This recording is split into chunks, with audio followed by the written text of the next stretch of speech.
Luciano Bugallo, buen día, ¿cómo va? ¿Qué tal? Muy buenos días. ¿Cómo va eso? Gracias por llamar. No, bien, la verdad que viendo que los centros de panaderos están hablando de la venta del kilo de pan a 400 o 450 pesos, en distintos lugares, también aquí en Mar del Plata, toda esta cuestión que está pasando con la denuncia que ustedes han presentado al respecto de Molinos Cañuelas y la acción del gobierno con teóricamente un fondo que tenía por objetivo ayudar a que el consumidor de pan pudiera pagarlo a un precio más bajo, ¿no? Este, perdón, digo esto, usted sabe que durante los 70 Montoneros utilizaba una frase de Eva Perón que decía: donde hay una necesidad hay un derecho. Yo creo que acá la reformularon y es: donde hay una necesidad te arman un curro. Mira, es tal cual lo decís y nosotros lo venimos anunciando desde que se crea este fideicomiso que es el FETA, que es el Fondo de Estabilización del Trigo. Se cortó. Bueno, ya lo vamos a recuperar. Está el diputado provincial Luciano Bugallo. Esto tiene que ver con una presentación que ha hecho la coalición cívica como grupo político, pero a título de varios de los legisladores, en un tema que es increíble. Constituyen un fondo cuyo objetivo era que el precio, ¿recuperamos o no? El precio del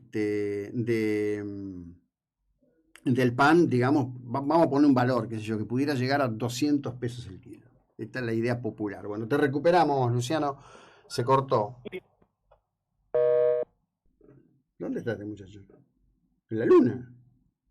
Llámenlo por WhatsApp, a ver si tenemos más suerte. No sé, hagamos otra cosa. Porque es muy importante poder escucharlo a Bugallo contando esta historia ante la sociedad marplatense. Digo esto porque en las últimas horas, pasada fin de semana, hubo declaraciones del señor Monzó de Panaderos, que dijo que, bueno, que están ahí a un tris de ir a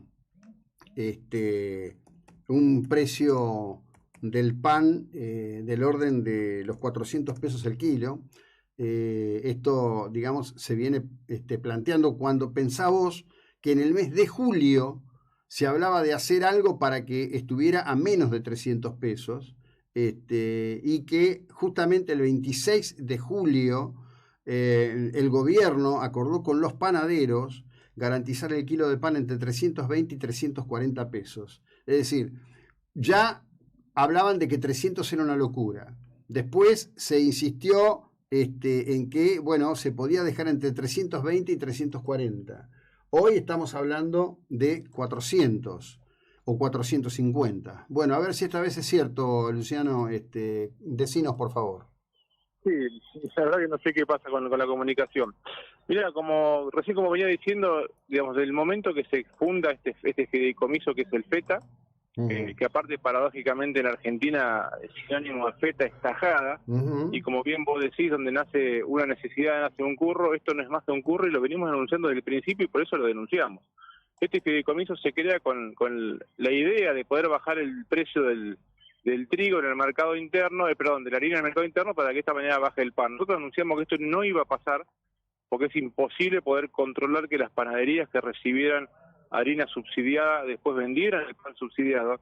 Y aparte de nada te sirve subsidiar toda la harina que va al mercado interno, porque hay gente que puede pagar el pan a 400 pesos el kilo y hay gente que no lo puede pagar. Y en todo caso, si el gobierno realmente está preocupado en aquellas personas que no lo pueden pagar, bien podría subsidiarle en forma directa parte del consumo que estas personas gastaran en pan. O sea, si yo gasto 800 pesos de pan, o 1000 pesos de pan, o 3000 pesos de pan por mes, que el 50% de eso me lo subsidien solamente a la gente que no puede consumir.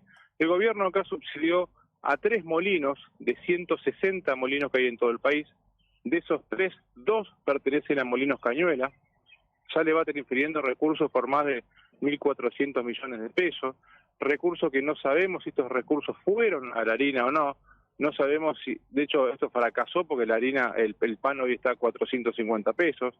Hoy está a punto el gobierno de transferirle nuevamente entre 4.000 y 5.000 millones de pesos más a Molinos Cañuelas. Y acá hay una cosa rara, digamos. Molinos Cañuelas es una empresa que está concursada, que tiene deuda con el Estado, que en este fideicomiso supuestamente aquellas empresas con deuda con el Estado no podrían haber recibido recursos y Cañuelas sí lo recibió. Los síndicos que están a cargo de la convocatoria no pudieron determinar a dónde fueron esos primeros 1.300 millones de pesos que Cañuelas recibió. La sospecha que tenemos es que Cañuelas lo transfirió a su filial brasilera, lo cual no lo podría hacer. Entonces, de esta manera le hemos pedido nuevamente a la justicia, es por tercera vez que vamos ampliando la denuncia, para que actúe, para que frene estos desembolsos, porque en realidad se trata de dinero de todos los argentinos y sobre todo son dinero de los productores, porque este fondo se financia con las retenciones que van a la harina y al aceite de soja. Claro, claro. Ahora, lo inconcebible de todo esto, el otro día estaba revisando los datos de la economía de Brasil, ¿no? En donde, bueno, el escenario está planteado, Bolsonaro, Lula, etcétera. Hay un juego de encuestas a favor de Lula que me parece que se parece bastante a lo de Marco Juárez, por lo que vengo viendo en otros indicadores. Tal cual.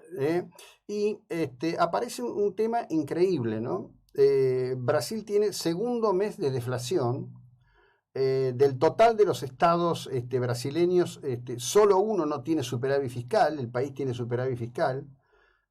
Cuando se trabaja y se tiene cuidado con el desarrollo de la economía y se cuida la moneda del país, no hace falta armar todo esto. Digamos, todo esto es hijo de la inflación y es una gran excusa para armar un curro atrás de otro, ¿no? Pero tal cual, mira, cuando esto surge, este fideicomiso, nosotros advertimos que desde el primer momento todo era una mentira. Primero porque se decía que el precio del pan subía porque el trigo internacionalmente había subido por la invasión de Rusia a Ucrania.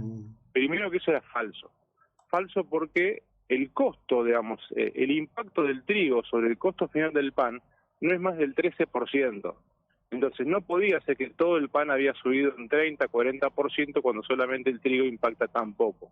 Segundo, hoy el trigo a nivel internacional está al mismo valor que en febrero y el pan está un 200% más caro que en febrero. Entonces tampoco se explica, o sea, eso te demuestra que es falsa la justificación que usaban.